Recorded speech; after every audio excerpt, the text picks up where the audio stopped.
박수정의 뉴스 정면 승부. 안녕하십니까, 박수정입니다. 이 북한군 한 명이 판문점에서 우리 쪽으로 기순을 한 모양이죠. 일반 지피가 아닌 판문점 기순이라는 점이 좀 특이합니다. 요즘 안보가 매우 좀 불확실한 건 사실이죠.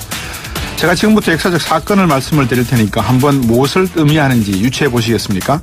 1989년 11월 베를린 장벽 붕괴, 1990년 독일 통일, 1991년엔 일이 많습니다. 소련 붕괴, 남북한 동시 유엔 가임, 주한미군 700여 개의 전략 핵무기 철수, 그리고 이듬해 1992년 한중 수교, 1993년 북한 NPT 탈퇴, 핵 확산 회의 탈퇴. 이런 시간의 흐름을 놓고 보면 여러분들이 무언가 느끼는 게 있으시라 봅니다. 한중 수교는 했는데 북미 수교는 없다, 이런 거 아니겠습니까? 그러다 보니까 핵 확산 조약에서 탈퇴한다. 어찌 보십니까? 아마 북한은 미국과의 수교를 원할 수도 있습니다. 북한이 어쩌면 중국도 일본도 믿지 않은 듯합니다. 1993년 NPT 탈퇴가 마치 한중 수교의 충격인 듯 보이고 있습니다. 뉴스 정면 승부 시작하겠습니다.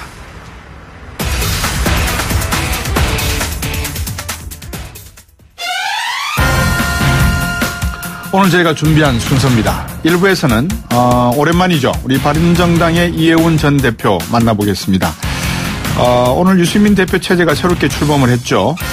바른정당 상당히 지금 내용이라 그럴까요? 어느 정도 안정돼가는 모습이기도 한데 당면한 과제들이 많은 것 같습니다. 어떻게 극복해 갈지, 그 보관이 있는지 한번 의견 들어보겠습니다. 청취자 여러분들도 관심 있으면 이해운 전 대표에게 질문 많이 보내주십시오. 주말 내내 논란이 된 성심병원, 한강 성심병원이죠. 간호사들의 폭로가 이어지고 있답니다. 춤을 배우게 했다든지, 국회의원의 후원금을 내도록 했다든지, 이런 의료계의 갑질이 지금 민낯이 여실히 드러나고 있다, 이런 언론 보도가 있는데요. 아직 확실한 건 없습니다. 제보가 처음으로 접수된 곳이 직장갑질 119라는 시민단체인데요. 2부에서는 노동시민단체 직장갑질 119 소속 조혜진 변호사와 함께 우리 사회에 만연한 갑질 논란 한번 짚어보겠습니다. 그리고 3부와 4부에는 팩트점검승부 트루맨 시간이죠. 시사인의 고재열 기자, 팩트체크 전문 미디어 뉴스톱의 김준일 팩트체크와 함께 통치행위와 통치자금, 무엇이 같고 무엇이 다르고 무엇을 지원해야 되는지, 이명박 박근혜 정부에서 이른바 통치행위라는 명분으로 행해진 일들에 대해서 적법성 팩트체크 해보겠습니다.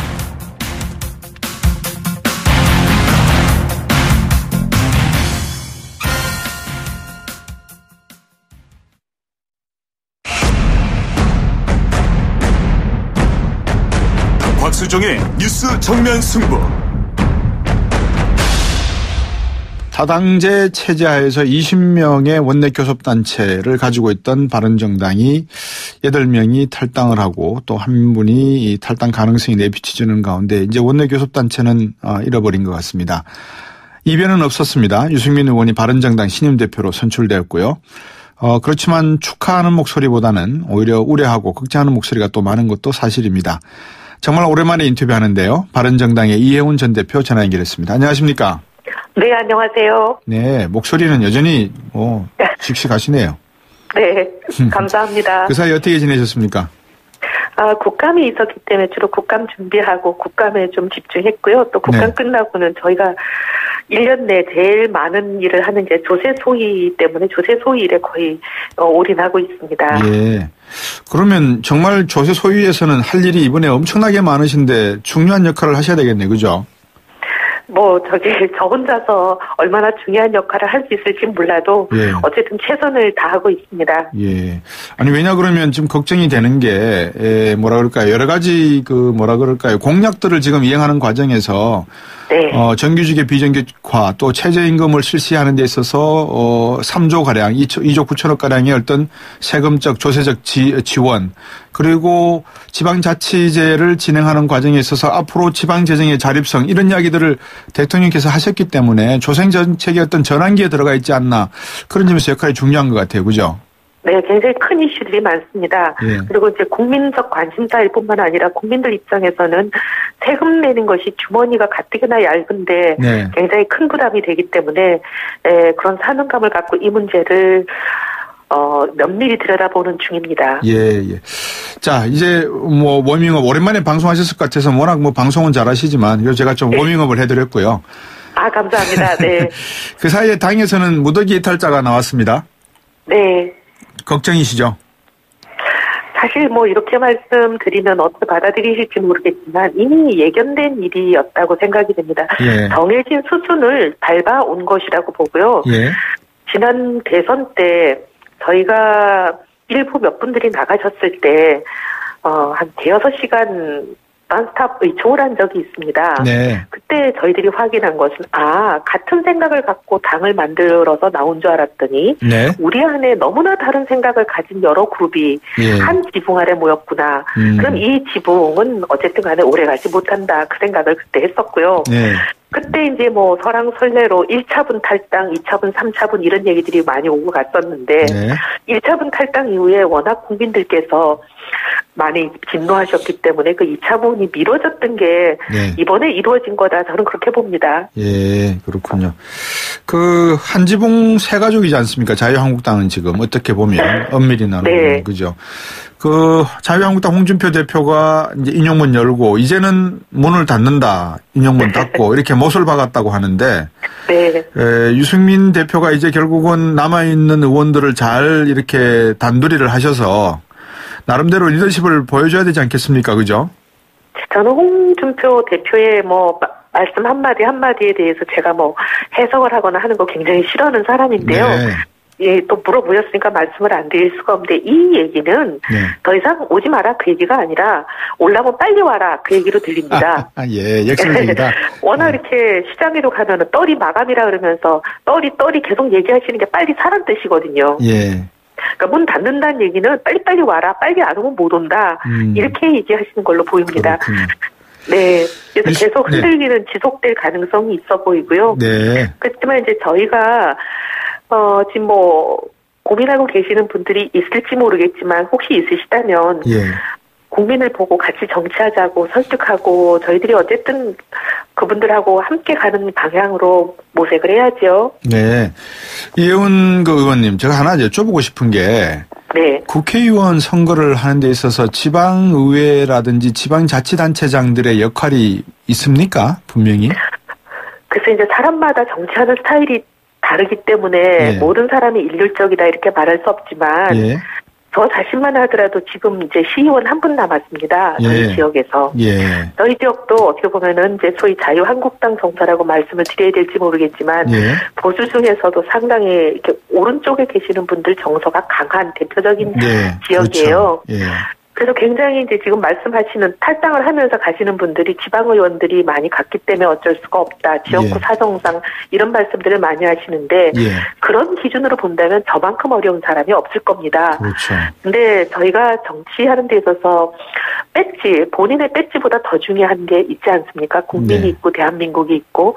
근데 저희는 좀 그런 것을 보고 갔으면 좋겠다 이런 생각을 합니다.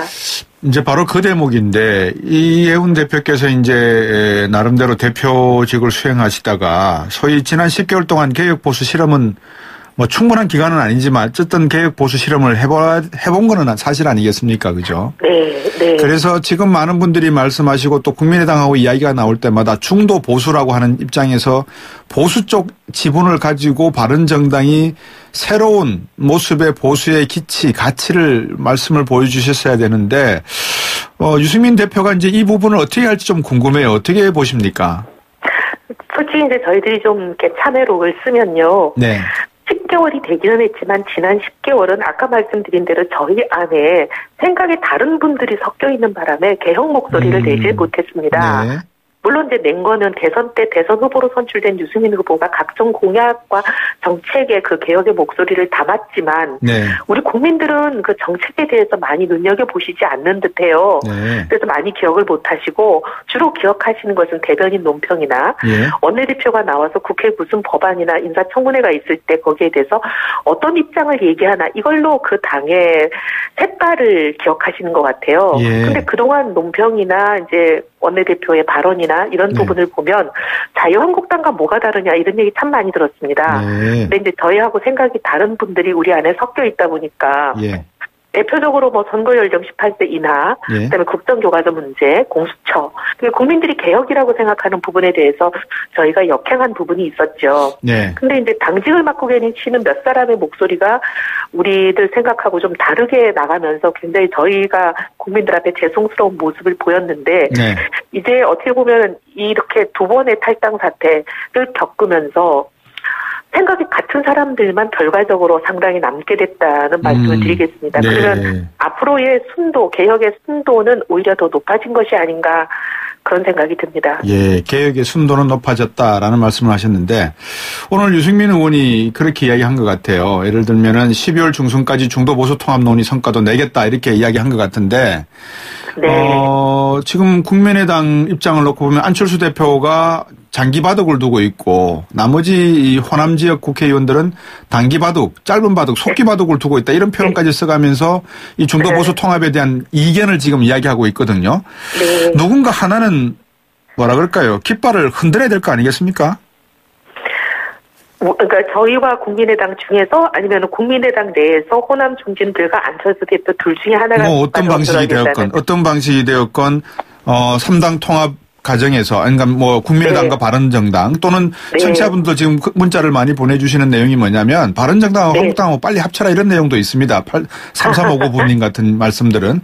그래서 네. 이런 내용을 놓고 보면 국민의당하고 먼저 바른정당 중도 보수니까요.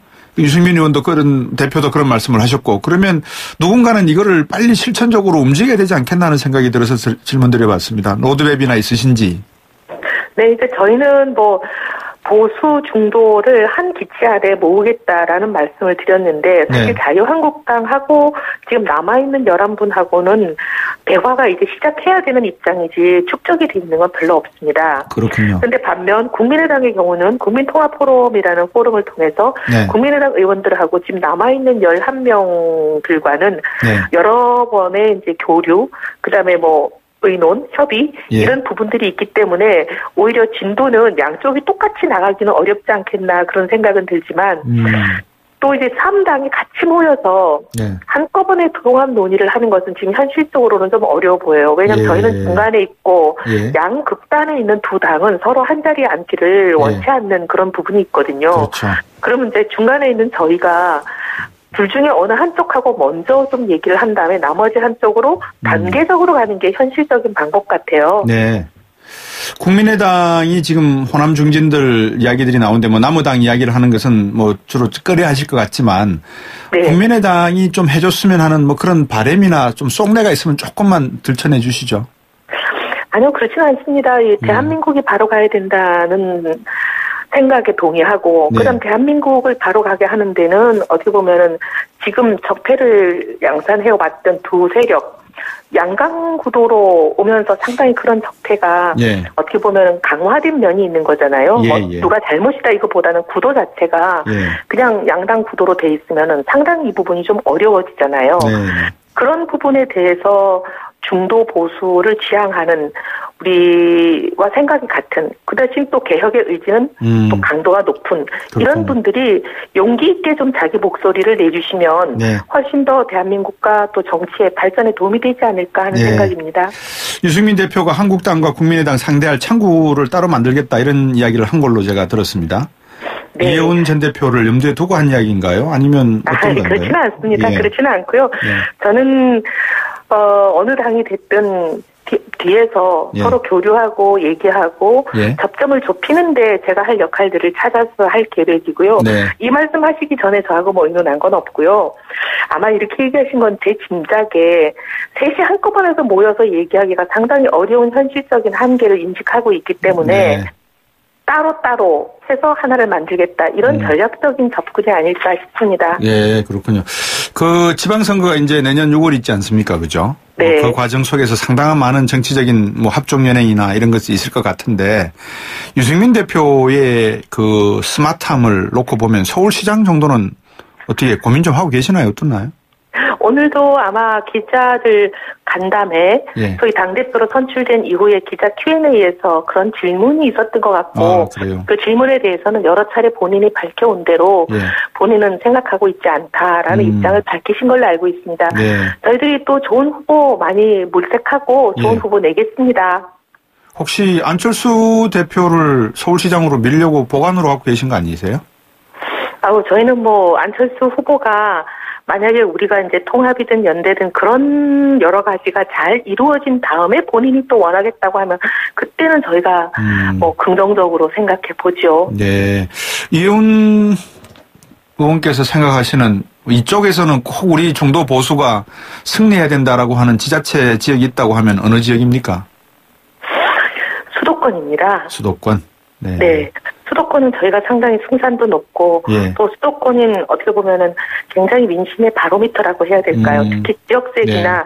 어떻게 보면 평균과 선입견이 상대적으로 좀 없이 자유로운 곳이고 예. 대한민국의 이제 미래로 나가는 바로미터가 될 수 있는 곳이라 저희는 거기서 네. 성적이 좀 좋았으면 하는 생각을 갖고 있습니다. 네.